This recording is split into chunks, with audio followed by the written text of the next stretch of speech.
तुम्हारे कदम चूमे दुनिया सारी,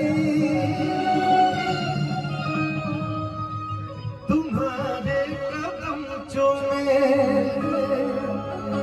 ये दुनिया सारी, सदा खुश रहो तुम,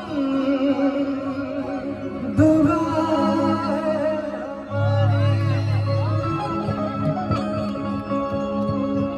मेरा मन बिल्कुल नहीं है कि मैं आपको जानना चाहूँ, लेकिन शिल्पी मेरी ऐसी बहन है जिनके साथ मैंने अपना करियर शुरू किया गायकी के क्षेत्र में। मजाक में गाना शुरू किया था। आज बस्ती में लोग मुझे कह रहे हैं कि मैं स्टार हो गया। मैं स्टार नहीं हूँ, लेकिन मेरी बहन जरूर बहुत बड़ी सुपरस्टार है।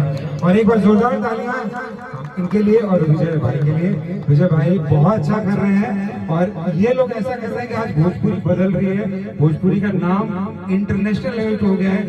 आज ऐसे हमारे बीच में समर भैया, आनंद बाबू, अंकुश भैया, विनय बाबू और ना जाने कितने मेरे छोटे बड़े भाई सभी में आ रखे हैं। हम ही लोगों को मिलकर भोजपुरी को आगे बढ़ाना और ये परिवार ऐसे बना रहे, यही मेरी शुभकामनाएं आप सबके लिए। एक बात हम भी एक बात बोले, दिल से बोल रहे हैं।